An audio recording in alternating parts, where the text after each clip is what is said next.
Bienvenue à toutes et tous pour cette nouvelle conférence, avant-dernière conférence de notre cycle annuel pour l'occlusif. Je me présente, Jean-Marc Grémy, donc j'ai l'honneur d'être le président de l'association l'occlusif. Donc je remplace notre délégué général qui a une petite contrainte qui habituellement anime cette introduction des conférences. Puis vous me verrez aussi à la fin, puisque je vous prie d'accepter les excuses de notre vice-président qui a une petite indisponibilité personnelle. Donc du coup, je vais aussi animer la table ronde. Donc, je vais rester globalement toute l'après-midi avec vous. Voilà, notre conférence sur l'évaluation de la solidité du SI. Donc, on va essayer de parcourir un petit peu les nouvelles tendances. Pentest, Bug Bounty, Red Team, et quelles sont les raisons, l'intérêt, l'avantage. Je ne vais pas dire inconvénient, mais on va essayer de brosser un peu cet ensemble cet après-midi. Je laisserai Thierry présenter un petit peu la conférence par elle-même. Moi, je vais vous parler un petit peu de l'association l'occlusif.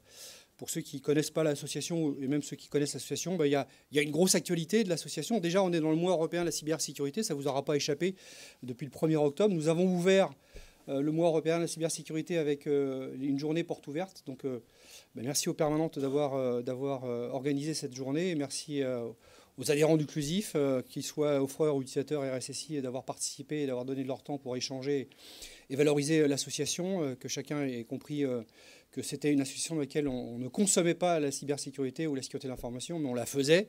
On venait participer et concourir à l'évolution de cette thématique.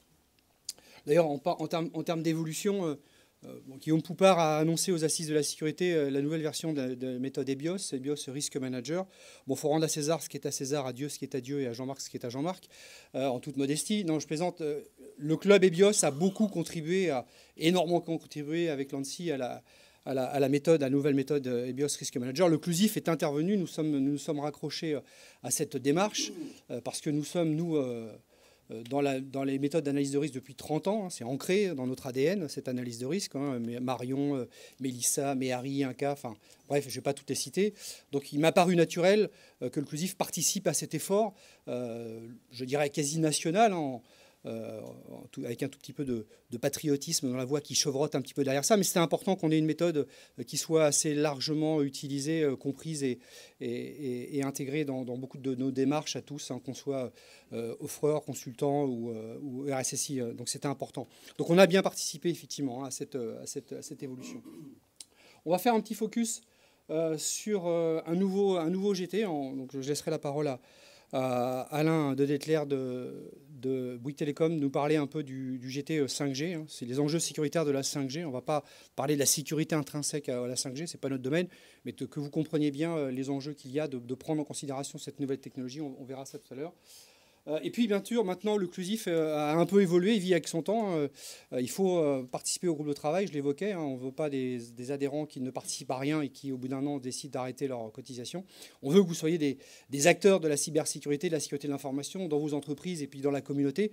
Donc, participez à des groupes de travail, venez physiquement. Et si vous ne pouvez pas venir physiquement, on a maintenant un dispositif qui est un système de visioconférence qui, bien sûr, est sécurisé. Encore une fois, on travaille dans un environnement qui nous oblige un peu à cette sécurité, au moins dans la mise en œuvre de moyens. Donc le TICCO, on fait un peu de publicité pour un acteur français, industriel français, qui vend des produits certifiés et qualifiés par l'autorité nationale.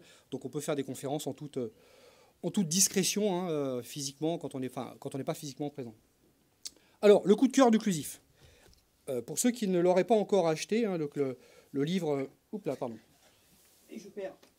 le marque-tapage, de notre ami Pierre Auffas qui travaille chez Michelin.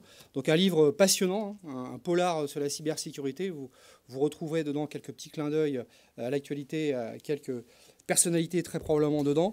Donc je vous invite à acheter ce livre, à le lire, vraiment très très intéressant. Donc Pierre nous a fait l'honneur de faire une séance de dédicace, il me semble, aux Assises de la sécurité. Et je crois qu'on aura une nouvelle séance de dédicace au FIC.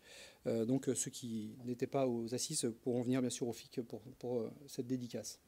Bon, des publications à venir, les tableaux de bord du CLUSIF, un GT qui a produit un document très intéressant sur les tableaux de bord en sécurité de l'information, donc un document qui va être rendu public. Alors public, encore une fois, attention, c'est public dans 3 mois, il va être réservé à nos adhérents pendant 3 mois exclusivement. Donc il y a un embargo sur ce document, c'est important, hein, ça fait partie de votre avantage d'être adhérent de l'association. Les FAQ du RSSI et du DPO, RSSI-DPO, puisqu'on a déjà un premier livrable que vous connaissez, que je ne présente plus, donc l'infographie qui a été réalisée par le groupe de travail. Merci encore à tous ceux qui ont contribué. Hein, c'est un très très beau travail qui met en avant l'association et surtout qui permet à tous ceux qui ont besoin d'en connaître un peu plus et de s'y retrouver dans le règlement de s'y retrouver peut-être plus facilement. Et donc, deuxième livrable, un document sur la FAQ, donc des questions qui sont posées pendant plusieurs mois au sein du groupe de travail sur le rôle des uns et des autres et l'interprétation des différents articles du règlement. Donc, n'oubliez pas, le 12 décembre, une nouvelle dernière conférence de l'année. Là, on va parler un petit peu du cloud, de l'externalisation en général, de la sous-traitance. Hein, donc, les enjeux d'aujourd'hui, comment y résister, ou tout le moins, si on ne peut pas y résister, comment y aller de façon maîtrisée avec de la sécurité, bien évidemment, puisque sinon, on ne serait pas occlusif. N'oubliez pas non plus le panneau crime, hashtag panneau crime, pour ceux qui sont encore avec des mots en anglais dans les terminologies numériques. Le panneau crime 2018, donc qui va traiter en janvier 2019 des faits d'actualité qui seront commentés par nos différents experts. Donc je vous invite à vous inscrire assez rapidement dès que la date va être, dès que les inscriptions seront ouvertes, parce qu'on remplit très très vite la salle. On arrive à plus de 200 personnes à chaque fois, donc ne restez pas bloqués bêtement. Je remercie bien évidemment très chaleureusement nos sponsors, ceux qui nous accompagnent depuis plusieurs années dans la mise en place de ces conférences, puisqu'il faut sponsoriser le cocktail, louer la salle. Donc c'est des choses qu'on ne fait pas sur nos cycles d'exploitation, mais on a un sponsoring spécifique et dédié à ça. Je les remercie beaucoup de leur soutien pour certains depuis plusieurs années. Puis on remercie aussi les nouveaux qui viennent d'arriver. Vous reconnaîtrez certains logos.